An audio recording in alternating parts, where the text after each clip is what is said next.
Rose. Good to see, good to be. It's your boy Dilly D hanging out here for a wondrous time. Joined by the magnificent Hana Rose. How we doing there today? Good, good. Amazing pronunciation. Kia ora koutou. Good. Thank you, Kia ora indeed. I was working on it all week. You gotta get these things Ooh, right. yes, thank you. Amazing because Australians usually, even if I say, no, it's Hana, they go, oh, Hana. Like they hold the, so you did really good. Yeah. I mean, we've been surrounded by Hannahs for a very long time. Anyway, Yeah. before we get into the nitty gritty, I think a great way to start these off in terms of getting grounded is to acknowledge the ground that we're on currently. So for me and most of us in Melbourne, it's probably somewhere between the areas of the Wurundjeri or the Boonwurrung people of the Kulin Nation. They're the traditional custodians of this land.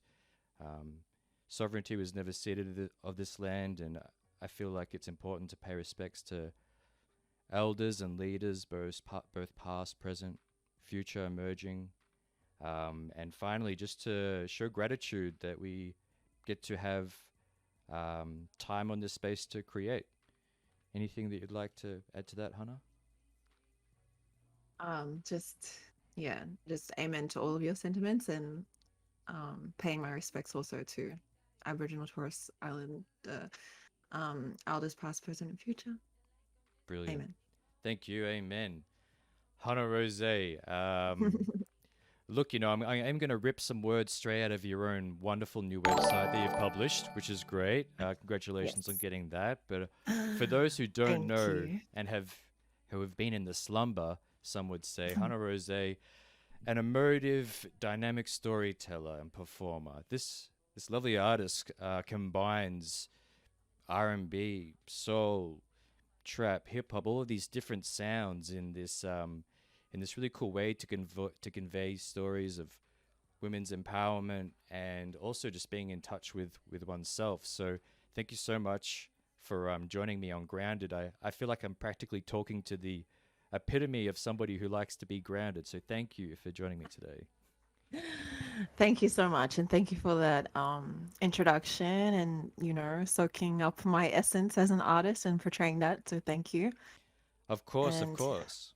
I was lucky to run into you by chance through Ivory Archer at Lyrebird Lounge earlier this year. yes, yes, That was at one of the Vibe Union events where both yourself and Ivory Archer, shout out, jumped up on the open mic at the end. She got you up yes, there.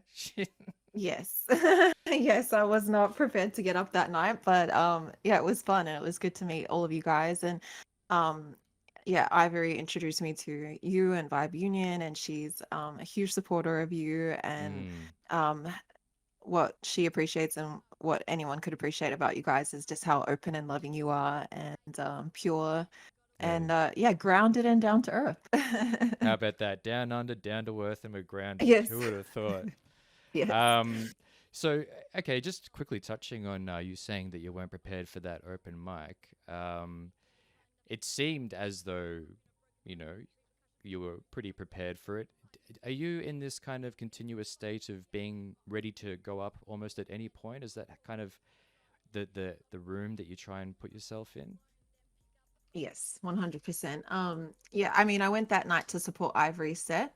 Mm-hmm. And then yeah, she got me up for one song at the end. But yeah, no, I don't know. A while ago, I realized like you have to be ready. Like if you say you're a musician, you're a Mm. singer, anytime someone's like, okay, give it to me, then I want to be able to back it up. Like I'm not just Right. talking, I'm walking. Right. Yeah. I mean, if you can't deliver a peep, that's the most rememberable thing, if you don't come through with the goods.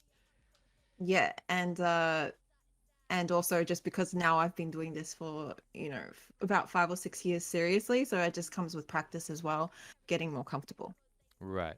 So, in terms of incorporating that into like daily and weekly practices, what kind of things do you do to kind of keep your skills sharp?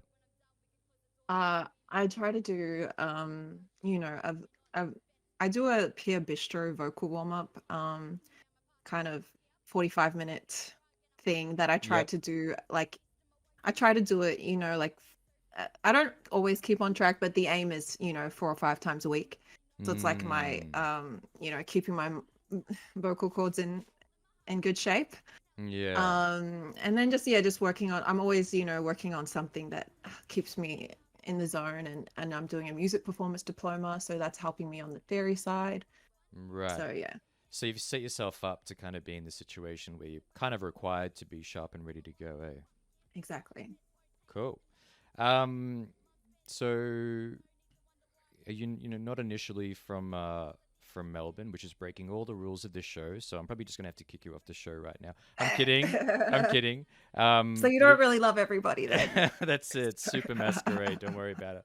Mask comes off pretty quick sometimes. No, so how long have you been, originally from New Zealand, from Aotearoa? How long have you been Yes. in Melbourne, and is it home sweet home for you? Yeah, so I we moved around a lot growing up. So I'm born in New Zealand, and then I actually moved to Melbourne when I was 9, Okay. and we lived here for 5 years, and then we Yep. went back to New Zealand. And then Right. yeah, I've actually lived in Melbourne 3 times. This is my third time living here. And so I've moved around a lot: New Zealand, Melbourne, Gold Coast, Hawaii, LA. Okay. So Are you chasing the yes. sun, or what's going on there? Yes. Well, I was always chasing the American Hollywood dream, I suppose, for a while Yep. there, but I realized I Yep. had to come home and set everything up I don't know, in a more stable environment. Yes. And yeah, but anyways, I don't know, my home, I suppose, is just between New Zealand and Australia. Okay. And my mum's in Hamilton, New Zealand now, so that's wherever my mum is, I consider home. She was in Gold Coast for 10 years. So Mm. um yeah, but anyways, I've lived in Melbourne this time 6 years. 5, 6 years. So the return to the eternal mother is home for you. That's where That's you, my mom. you always Yeah, find it. mom is home. That's my womb there. That's beautiful. That's really cool to hear because I guess that's not how everyone would react to that question. So it's nice that you have that relationship with your dear mother. It's cool to hear. Yes. Yes. So I alluded to this a little bit before as a little bit of a segue play, but Home Sweet Home, this is your most recent release to the Uh, world, or is it it's technically no, as new No, I had a pieces? second. It's my first, so it's the first single for this next era of music for Yep, my, I'm still working to complete my EP, but it's a part of an EP. yep, So okay, it was the first single, and I released the second single for it, Cancun Drip, about a month ago. So there's okay, two cool. singles. So they're Yeah. the two new singles. Yes. So Home Sweet Home, some would say close to a visual masterpiece in terms of pairing really great sounds with kind of really purposeful imagery. Um, Well, thank you. so big ups to you and your team in that. Who was part of the putting together of the music video? I come from a background of video production, and like for Right. me, it definitely stood out. So yeah, please tell me the team. Thank you so much. So, the cinematographer, his name is Dylan Pierce, and he worked together with Joyce. So I wrote it down because I thought you might ask. Joyce Uh, Northey. So cool. they came together as a little team. And Dylan, yeah, he's amazing. He's the cinematographer, and he's the one that edited everything, put all Yep. the Color what do you call it? grading. Color grading. Yeah. Yes, yes.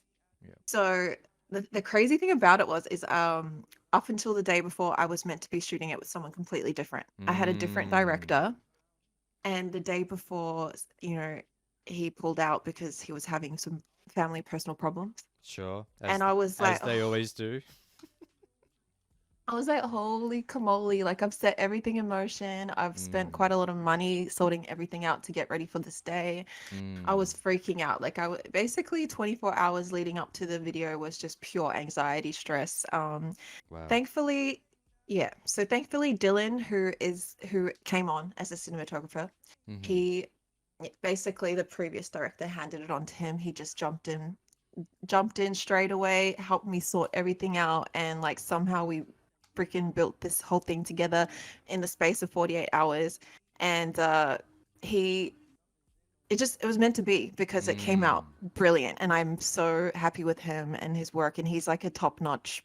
He's I actually think I got like a much lower rate because he used the same rate as the previous guy, but he's up there. Right, right, right. So you should have been paying for a Hollywood production, but You just know the right people, and that people want to work with you. Obviously, you know, if they're committed to making it happen, you know, at the last minute. That's Yeah, it's funny, you know, nobody would ever guess that seeing the final product. It seemed very cohesive. Was the yeah. choreography and the locations, were all of those kind of set in play beforehand? It was just maybe figuring out, you know, the working pieces, which were the people. Yes, exactly. So I'd already selected Trentham Falls up in the Macedon Ranges as Mm-hmm. the primary shooting location. Yep. And I'd been working with my friend Boy Roro. He's the choreographer and the guy dancing with me in the video. Yes. So yeah, that was all set in stone. But Right. yeah, then he just jumped in and like ran with it. But there was a second location too, which is the Nicholas these gardens up in the Dandenong Ranges. Okay. Nicholas, I'm not sure, forgotten the name of but it. familiar with the Dandenong Ranges. Great spot. Yes. Cool. So basically, we shot those scenes the following week. So we added a different Okay. location.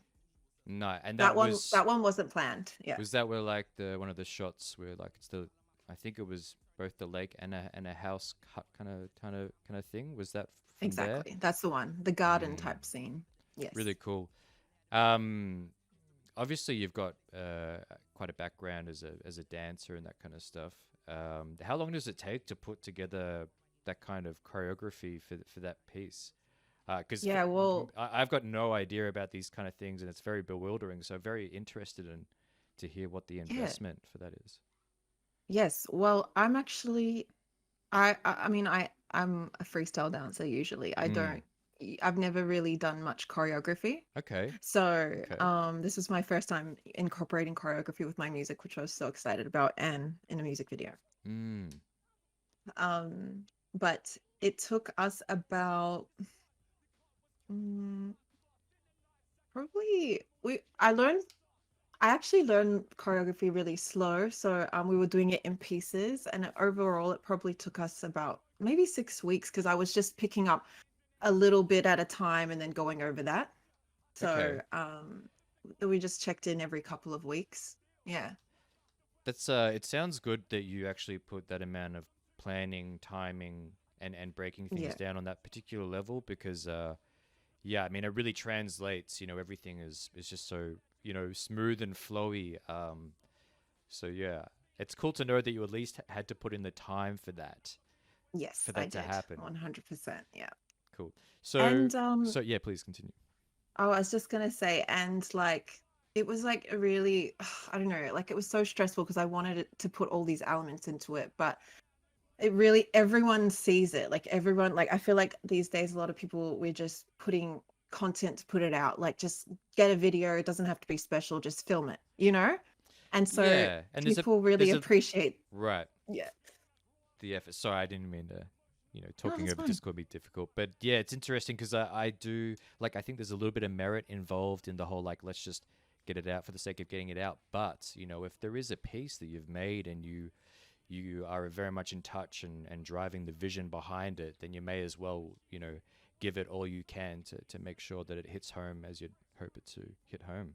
Home, sweet Exactly. home. Home sweet home. And yeah, it completely paid off. And Mm, like I said, it was like it was a lot of hard work built and a really hard thing to pull off, but it was such an investment and I feel so proud and thankful. And mm. as it really is my personal masterpiece, like the best thing I've ever done. So I'm really thankful that people F with it. Yeah, absolutely. I completely F with the biggest of ups to yourself and the team as well. But you know, it's your Thank song, you're you. driving it, and if you're not there, then people aren't going to do it for you. So Exactly. speaks volume for your stuff. Um, it's interesting, you know, this song.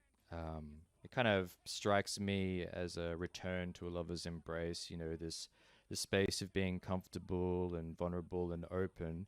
A lot of your music that I've listened to doesn't really seem to leverage yourself above other men and women to make yourself seem big, which is kind of a very common thing that you know, that we notice in a lot of music. It's kind of like, you know, I'll leverage myself up by putting these people down. You know, even I'm guilty of doing such things in my music.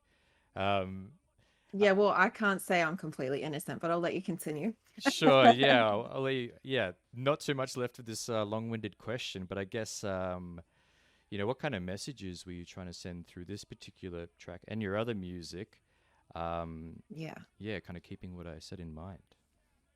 Yeah, so this song, the message is really it's the reason that it was like it's based on my previous relationship. It's based on my ex, and when, Yeah. I was like, this was my only serious relationship, and I was always kind of like roaming this world alone.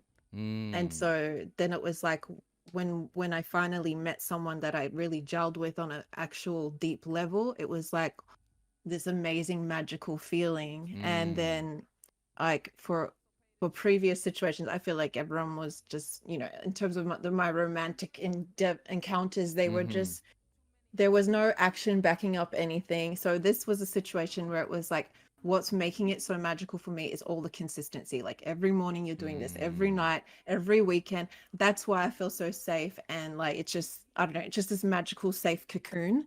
So I Mm. don't know. That's kind of what Home Sweet Home is all about. It's just like that when you're both like mutually invested, committed, and creating this safe space to like, yeah, be really vulnerable and Yeah, to be intimately lovers connect. in. Lovers, yeah. It's And it's beautiful. kind of in the chorus I say, swear, think I've known you before, swear I've known you before. I say both. So Mm. it's kind of like alluding to the fact that I believe in, I guess I believe in reincarnation. I don't have a very like specific definition of it, but I do Mm-hmm. feel like I'm a soul that existed previous to this life, and that, when you have a really strong connection with someone, they could be from a past life. So that's why it says swear I've known Mm. you before. That's cool. I think it's a good way to look at those feelings of familiarity when you have those encounters with other people, to palm them off as mere chance, or something that's a bit more random. I don't always give too much credit or kudos to. It's the kind of thing Right. that it's probably important to recognize, that kind of connection if it stands out as something more than just like, we ran into each other. Yeah. Yes. Well, yeah. Yeah. Yes. And I guess to answer the rest of your question, Mm, my overall message well, this project is all about that. It's about falling in love, and it's mm-hmm. about but the EP is going to be called The Enchantment of Love. So Mm, it's about not it's about falling in love, but it's also kind of about it's all beautiful and all this, but there's also like a hint of falling so head over heels that you're kind of like caught up in an enchantment. a little bit So, blinded. yes, exactly. So there's a hint of that as well. But I guess the overall message is, in my music in general, it's all just reflecting my journey, and this is my story. This is my love that I, experienced. And it's just overall, like I started off my music just wanting to celebrate like being a dream chaser, finding Mm-hmm. my belief in myself, finding my self-esteem, sharing myself. And so it was kind of about that. And then Right. yeah, it just goes with my journey, but it's all about kind of my overall spirit and as a person, and in music, is that I want everyone to kind of come home to themselves, Mm, to I don't know, to be dream chasers, to live authentically, to live with intention, and also to celebrate the divine feminine in all things, like just like beautiful feminine woman empowerment and like warrior woman type energy. that's great. I'm all here to embrace that. It's actually a great segue into a question that I had planned for us, which could be a big one, I think. And it's not something that is talked about too often, and some people just might not be interested or might shy away from it. But I'd love your reflection on the relationship between the divine feminine and the divine masculine in our modern world, and how it's Yeah, kind of currently manifested, and either the balance or imbalance that yeah. that could be there, and then maybe kind of pair that with a little bit of looking back historically what these forces were doing. 100%. Yeah. Okay. So yeah, I mean, like nowadays it's a sensitive, not a sensitive topic, but yeah, It kind maybe of sensitive just is. because Yeah. of gender fluidity and like non-binary and everything. And like when I And talk about, and also resistance to I guess religion and higher beings and some people prefer to tilt towards the spirituality and feel like that's kind of separate to religion and stuff, but I feel like it's all encompassed in the same world in a way. yeah, yeah, yeah.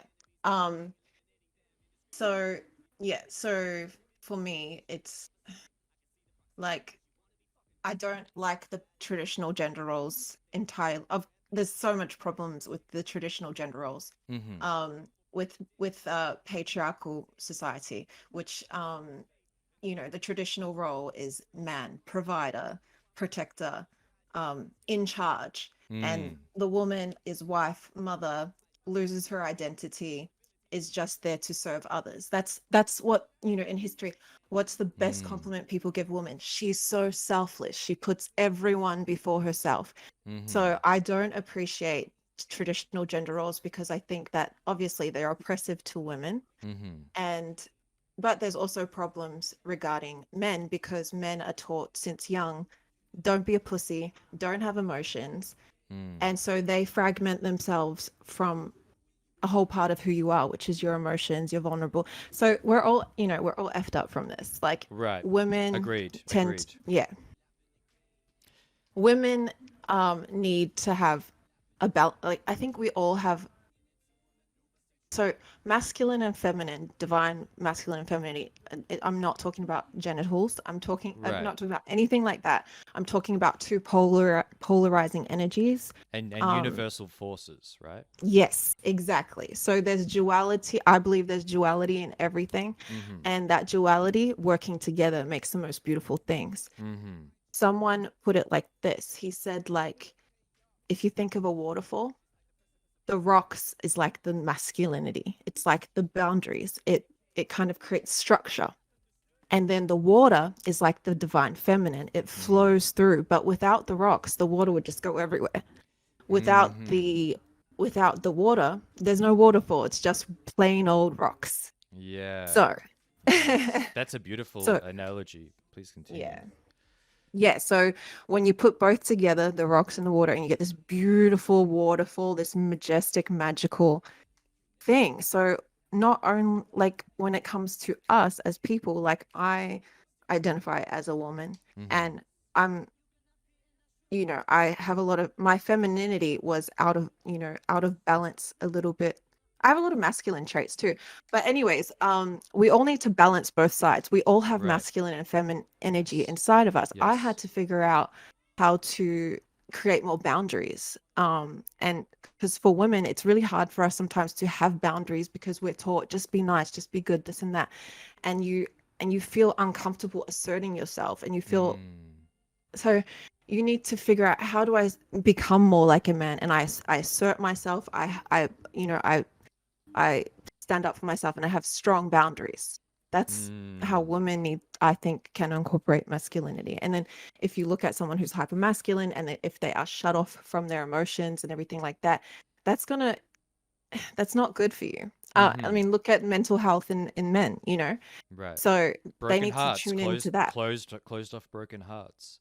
Yeah. That's I guess that's kind of what it is. I really appreciate you exploring, the union between these two universal forces, because that truly should be the direction that we move towards, because as you said, there is no one without the other, and they work best, in unison and in contrast, but like in balance as well.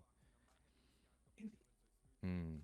It's Yeah, it's interesting. I do wonder where you stumbled, or found some of this information that has changed your mindset in this way. Were there any particular sources or teachers or experiences that you had to kind of help pair this together for you? Yeah.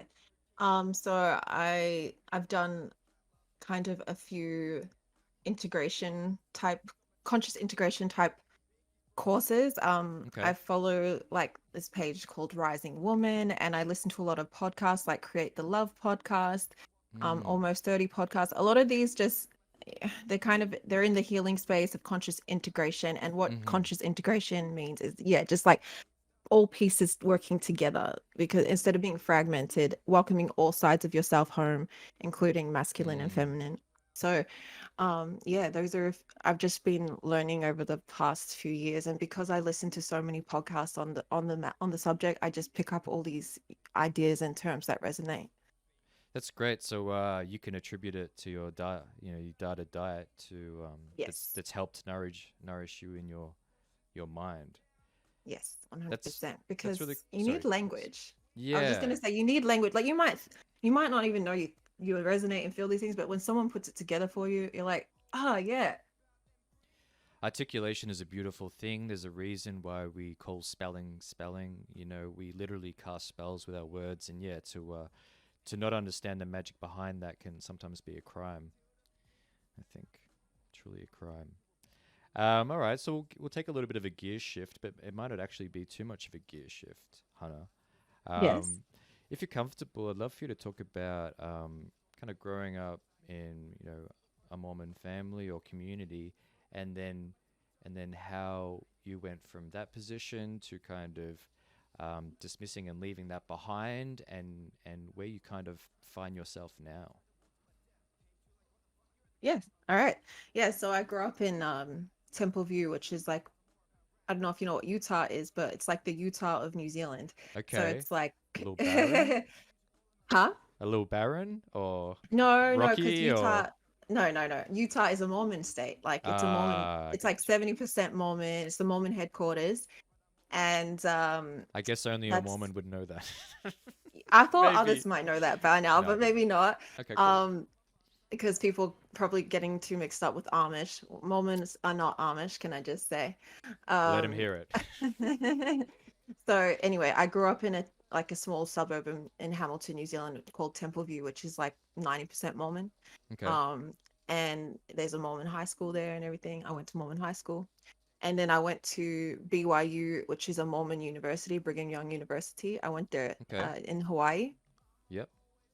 So I grew up very devout Mormon, super super super into it. Just just And just quickly, do you want to break down, just a handful of things that you feel like defines what a Mormon is? yes, okay. So um one main, like, so they're Christian, Mm-hmm. although other Christians don't necessarily believe they're Christian, that they consider themselves Christian. Jesus is the savior, Mm-hmm. everything. Um, but it's a very strict lifestyle. Like it's not like you just go to church every Easter and Christmas, like I've Mm-hmm. noticed a lot of Catholics seem to do. It's every Sunday is at church. It's a lifestyle. Like every day you're kind of incorporating it into your lifestyle, and you're not allowed to drink coffee, you're not allowed to have sex, you're not allowed to drink Mm. alcohol, you're not a, on Sundays you can't go shopping or do anything worldly. That's just for like church stuff and Right. going to church. And the main one of their main, I like to call it selling points, Mm-hmm. but my family would probably be offended by that, but is the fact that they believe in eternal families, which means if Okay. you follow all the rules and pay your tithing, you're going to have eternal life with your family. Like you're sealed to your husband and wife and your kids for time and all eternity. And that's Um. actually what, like, I remember when I was like 11 or 12, I said to my sister, I was kind of sick of the church at the time. I was like, oh, like, why are we always doing all this churchy stuff? Like, we're putting it Mm-hmm. above everything. And I was like, do you care about your family or the church more?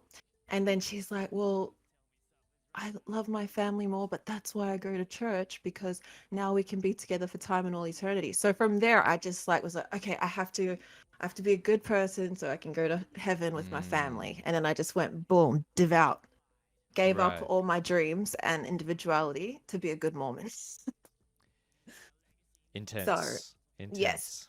yeah. So yeah. So then when I was 20, I was in Hawaii at my Mormon university, but actually being, even though I was in a Mormon place, um somehow being away from home was making me finally, not finally, but I was opening my mind up to other things, because you're Mm. taught don't ever question it. Like any anti-Mormon material is of the devil, so don't question it, Right. and don't look into any information like that, because that's bad. All right, so no one really questions it. Even a lot of people, if they don't participate in it properly, like they'll still believe type thing. Right. So, yeah, anyways, while I was there, I started thinking because they had this honor code office that checked your Facebooks to make sure you weren't wearing bikinis. You have to wear Oh a one no, piece. what a nightmare. Yeah, and so I just started like, and I was kind of like, I don't know, I was just ready to, I guess, explore a little, and I was kind of mingling with like non-Mormons, and like, I just started thinking like, there's nothing wrong with them actually. Like, why can't I like Mm. live my life with these people as well? And and I just started questioning like, okay, does God really care if I drink coffee or if I wear a bikini? Like, is that what makes me a good person? Right, like where does Okay. God draw the line? Yeah, and I'm just like all these little things. Like to me, that doesn't determine a good heart. Right. So I just started questioning, and once I started questioning, I just saw contradictions everywhere, like at church, in in the religious classes and everything. I just Mm. saw so many contradictions, and I decided, after a couple of months of contemplation, I was like, "Holy camole, I don't believe in this anymore." Right. Yeah. Was that do you feel like that kind of uh like broke your identity or any way, or do you feel like this was a hard thing to process, or was there actually a sense of relief?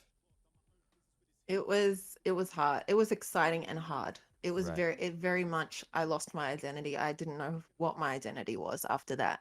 Yeah, And because it's spent so there long was a building and depending on it being on this other completely different thing, I guess. yeah. Mm. So I was confused after that, and I was angry. I was really effing angry because I felt duped. I was like, okay, I Mm. don't believe in this, and I've actually wasted not what that's how I felt at the time. I felt like I've wasted like the first 20 years of my life freaking devoted to this crap, Mm. and now I don't believe in it. I feel like I was brainwashed, and like I felt upset because I was really lost as a person, and I was kind of blaming the church for that. And Right. so the following years, after probably following 3 or 4 years, um I was lost. Like I was just like, actually, I freaking hate this world. I hate life. I don't know who I am. I don't know what I believe. I just all I wanted to do was just party in Hollywood, because like basically me and my friends wanted, I've always wanted to be a performer, and Mm-hmm. my friends wanted to get into acting. So anyway, we all went over to LA, and I didn't do anything with music. I just got caught up in the scene. I just started Yeah. partying. I just Yeah. started and then that's all I wanted to do. Like I was just like, I don't actually like reality. I prefer this party world. Right. And Well, you have a whole lot um of hedonistic activities to catch up on with, I imagine. exactly. I was Yeah. making up for lost time, and I was really caught up in the hype and chasing the thrills. Like that's all like I was really getting. It wasn't true joy, but it was exciting. Like I Mm. was like addicted now, because it was like the pendulum was swinging to the other side. Mm. And also I'd had just a lot of feelings. Like growing up, I was, people don't believe this, but I was extremely insecure and shy, and Mm-hmm. I didn't, being Mormon, I was just really repressed. So I was a very awkward teenager and everything like that. And so once I was 20 out in this world, 21 in Hollywood, and I was actually getting a lot of attention and like standing out, and I just felt like I was getting a little bit high off attention because I'd never had it before. I can So imagine. I know that yeah. what little attention I get gives me a fucking big head. So.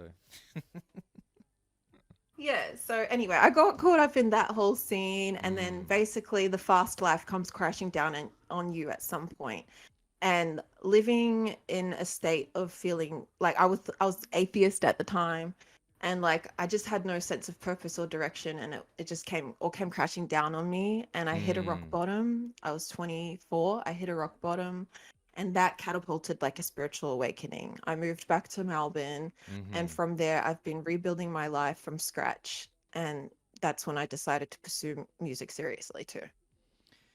Powerful response. That's quite the story. You know, you come from this background of where these traditional masculine and feminine forces are portrayed in potentially not a desirable way, and then somehow you manage to break away from that.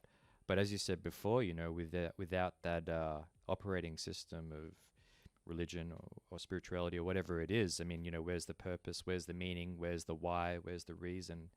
So, what if so then you return home to your mother dearest, and how do you start putting these pieces back together, and how do you um, start to create this meaning and purpose in your life to where we are now?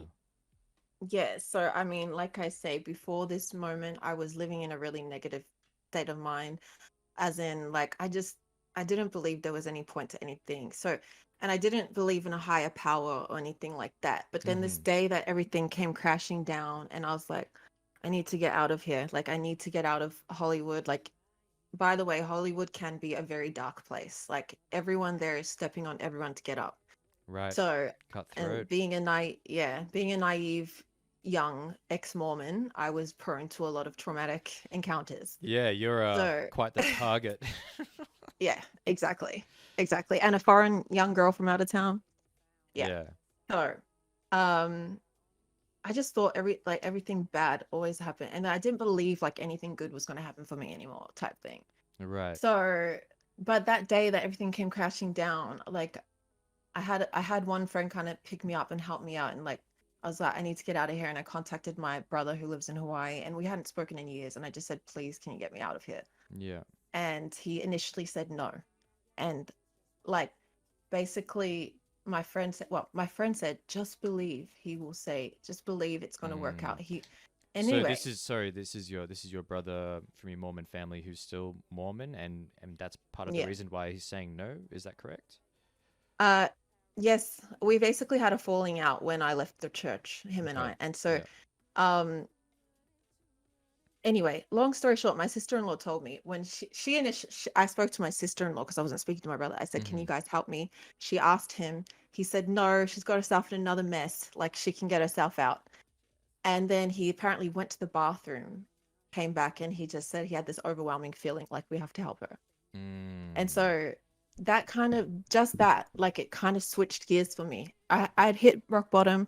I was like, I can't live like this anymore. How I believe things, I need a new way. I just Mm. let go of everything I believe. I said, freaking teach me a new way. And so next day I was on a flight to Hawaii, and I spent 2 weeks with my family there, and I was seeing the world with new eyes. Like, I was just walking around smelling the flowers, and I was Mm. like, oh my God, like this is actually a beautiful place. Like, this earth can be a beautiful place. That's sweet natural high. Hmm. Exactly. Mm. So I just basically hit a rock bottom, surrendered, and opened up to a new way, and all these things started coming into my life. Okay. So Like, so please continue. no, you go ahead. I was going to say, yeah. So, what are some of these pieces that have fallen into part for you? Because I guess this isn't the kind of thing that happens overnight. The rebuilding and the reconciling yourself with the world. So, yeah, please, some of the pieces Yeah. that you have been able to put together. Yeah. So when I came back to Australia, I first of all, I was walking past my sister's bookshelf, and I saw, this is where a lot of people's journey starts. I saw The Secret, and like Ah, I'd yeah, walked past that yeah. shelf like 10 times. Like, Mm, I mean, not 10 times, like over 10 years I'd walked past it, never give a look at that book, and it yeah. just like, so I started with that. I mean, now I have a few, I don't 100% agree with that book, but it's what Sure. started things. Yes. Got the So ball rolling. yeah, the ball got rolling with that. And then next book I read was Seven Spiritual Laws of Success by Deepak Chopra. Mm, And so Deepak Chopra is one of my, like, that book is like my Bible. So um it's and so over the years I've used a lot of Deepak Chopra's meditations and his philosophies and everything like that. And just when quickly, I Buddhist teacher, is that correct? Or no, is it? he's Is it? Yeah, he's please. Indian. He's Yeah. Indian, so I feel like it comes down the line of Hindu teachings and stuff, but I don't believe he's Okay. preaching as a Hindu or anything. Like, it's just like spirituality. Cool. Perfect. Great. Yeah. But it's based on ancient Indian wisdom traditions and mantras and stuff like that. The Bhagavad Gita. And yeah. So yeah, so anyways, after I read his book, that's when basically he teaches that anything you kind of like a strong soul desire, it's there to be fulfilled. So that's Okay. when I decided to pursue music seriously. And so that was a part of my path, like my spirituality and pursuing my dreams. And so yeah, that's kind of where it started. And then like I said, I'm really into a lot of healing space type podcasts and books. And just over the years, I've just keep learning, keep going. Cool. Well, it's great because even though the work is involved and tough, I think when it comes to, I mean, I was going to say the end product being not only your work but yourself. It does seem worth it, and I feel like, I mean, I don't want to speak on your behalf, but do you feel like you've been able to embody your art a lot more, by having these practices? Yeah. Like, is this like, how much of a difference or impact do you think it has having these, this strong sense of meaning, value, or purpose behind what you're doing?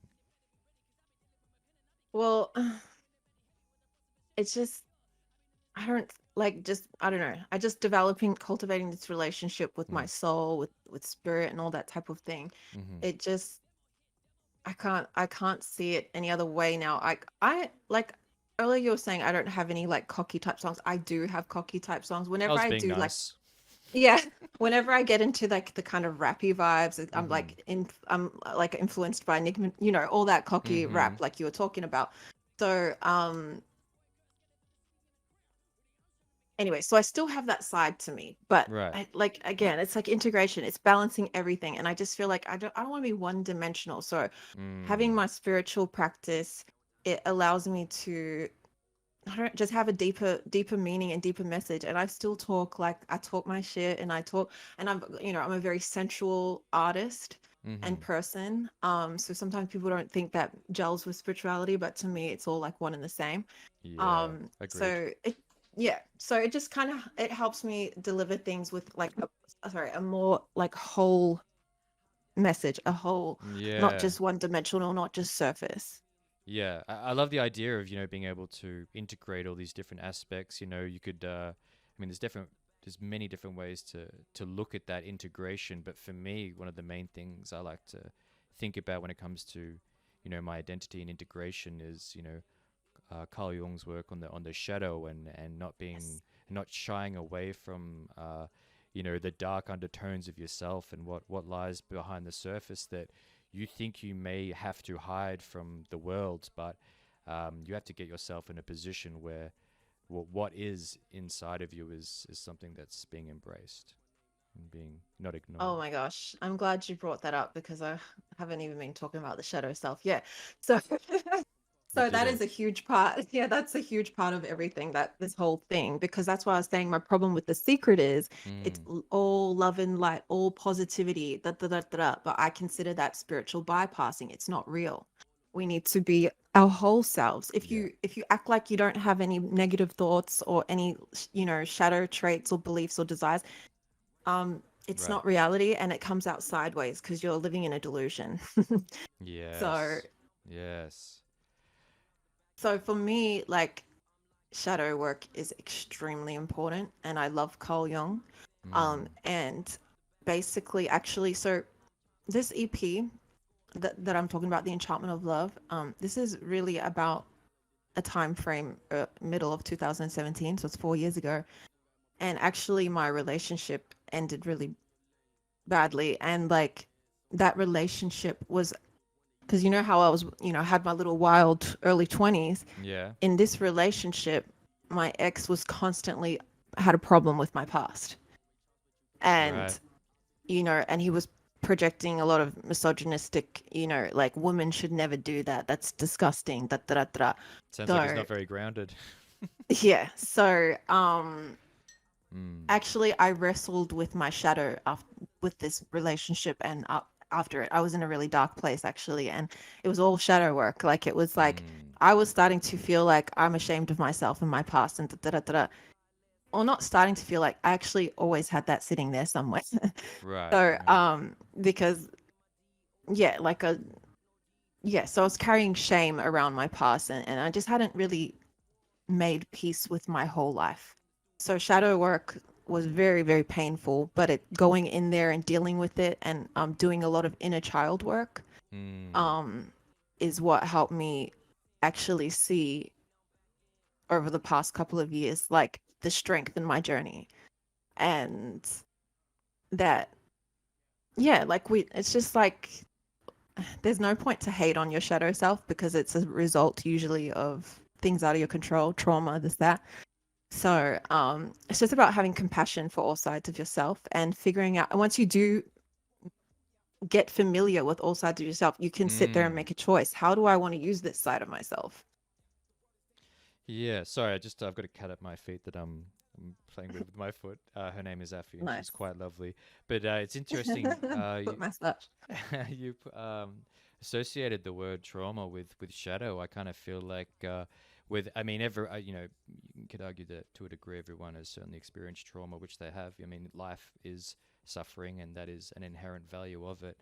But everyone has a shadow self, and everyone has work to do on it regardless. And it's a continuous relationship that you are having with yourself. It's kind of Yes. ongoing. It's wild. It's a wild ride. Yeah. Yeah. Cool. I'm really glad that we got to some of those spaces. Yeah, we did it. We And kind if of we got just there. sprinkle some astrology on it, this is very Scorpio because you're a Scorpio sun and I'm a Scorpio moon. Scorpio loves the heavy taboo, so Ah, preach. All yes. about the heavy taboo. God, it'll get you in Yeah. trouble sometimes. But bringing it full kind of 360. So now you've been doing your stuff. You've been strutting your stuff in Melbourne recently. How has it been going out and doing performances? And we don't have to associate it with COVID or whatever. But how has it been coming and performing your stuff in Melbourne? What are some experience you've had out of that?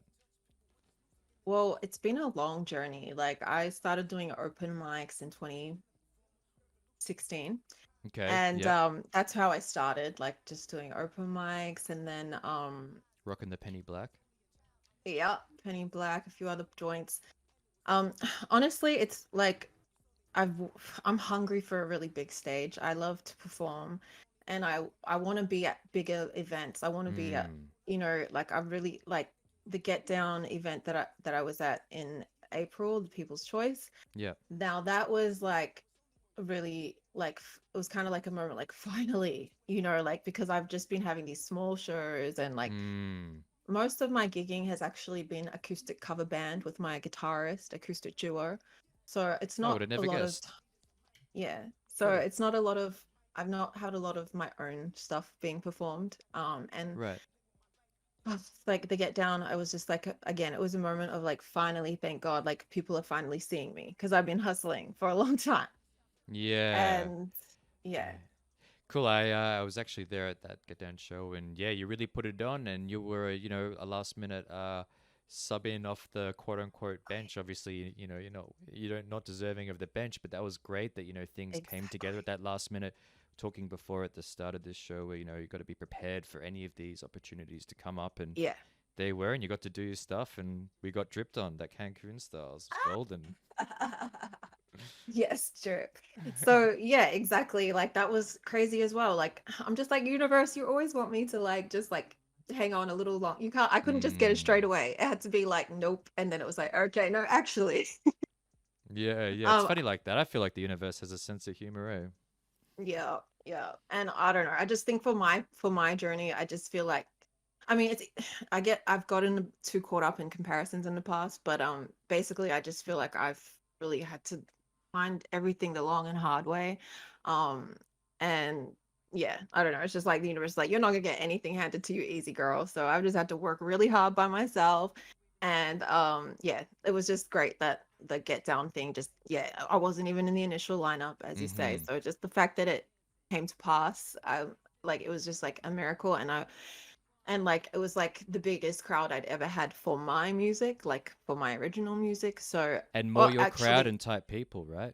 yes, exactly. So that's why I loved it so much because I was Mm. like, oh, like I was actually able to perform so much better because they had the energy that I am. Like there was that if you perform in a place where people are like, what's R&B, what's hip hop? Like you perform and you feel awkward. Yeah, I Because mean it's kind of like dead air, isn't it? It's yeah, yeah, there's exactly. certainly a feedback loop that Yeah, happens. Yeah. yeah. So I was so happy, like with and that happened, and amongst all these off and on lockdowns. So Mm. that was really good, and I just hope to. I don't know. I just hope to keep once things open up to keep like amping it up, and I just hope to keep getting my foot in more doors and bigger stages. Fuck yeah, let's get that momentum really building and running like the Yes. waterfalls and the rocks we talk about. Yeah. Um, all right, so I think it's about time to put some people on the map. Who have you Yeah. had your eyes on recently? Who can we put on my little digital Photoshop map here?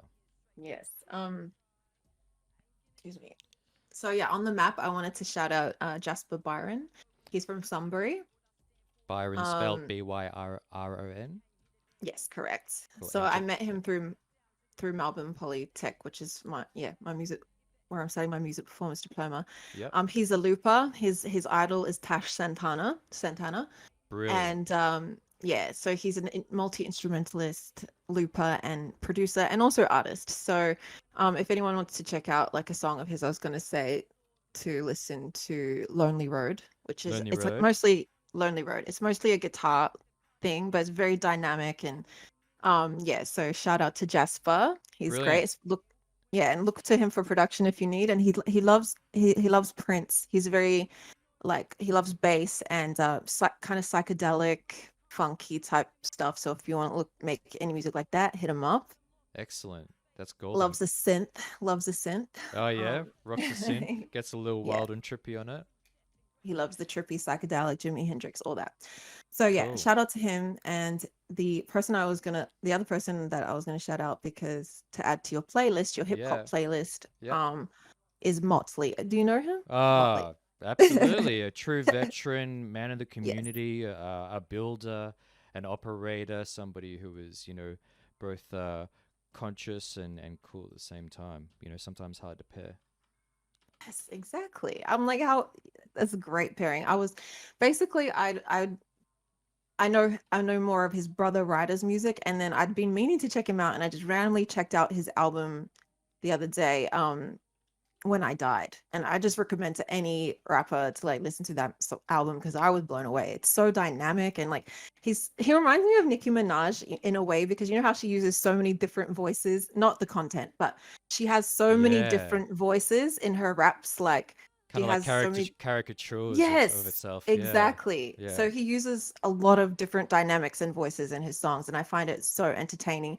And then the lyricism is there, and the Mm. storytelling and the consciousness, like the deeper message. So I Mm. loved that album. And but if I had to pick one song to put on your playlist, I would pick Please. "Emancipation of Self."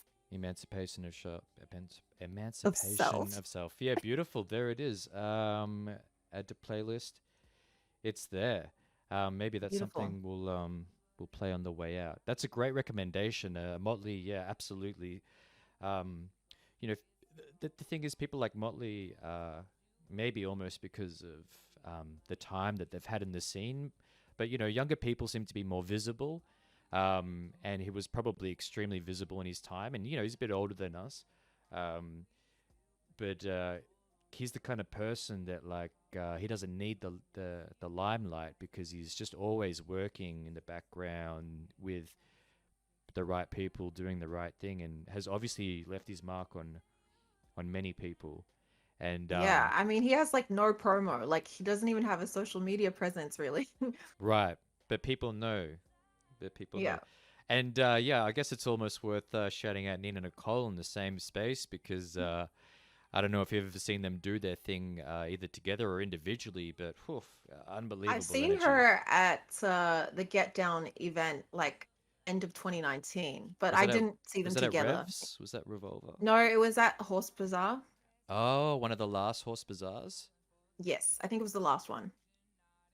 Yeah, She powerful. performed there, so I saw Yes, her.